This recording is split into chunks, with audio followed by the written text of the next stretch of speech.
25 వయసుకే నువ్వు తాగితే, నేను అడుగుతున్నాను, పచ్చిగానే మాట్లాడుతున్నాను, గుర్తుండిపోవాలి నీ మాటలు. నువ్వు 25 నువ్వు తాగుళ్ళో ఏ రంగం మొదలెడితే సంసారానికి పని చేస్తావు అనుకుంటున్నావా? నేను కట్టుకున్నది ఏమవ్వాలి? నీ పనికి మాలేసాలకి నువ్వు తాగుతావు.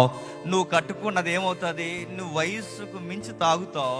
నువ్వు తాగి తాగి తాగి తాగుతావు. 25 ఏళ్ళు దాటితే నీకు 30 ఏళ్ళకి నీ కిడ్నీ కొడేస్తుంది.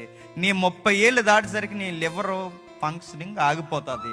అంతర్గత అవయవాలు దెబ్బతింటాయి. నిన్ను కట్టుకుందగా ఒక అమాయకురాలు, నిన్ను కట్టుకున్నందుకు నీకు కాలో చెయ్యో కిడ్నీ ఏదోడు పోయి అది పడిపోయి నేను ప్రైవేట్ హాస్పిటల్లో వైద్యం చేయించలేక తీసుకెళ్లి గవర్నమెంట్ హాస్పిటల్లో చూస్తూ చంపుకోలేక అక్కడ పడేస్తే, ఆ చివరికి నీకు సాకిరీ చేయలేక, నీ వల్ల దమ్ముడి ఉపయోగం లేక, చివరికి నేను చేసుకున్నందుకు ఆమె చేసే పని అని చెప్తున్నా, ఏ సిగ్నల్ దగ్గర అడుక్కుంటా.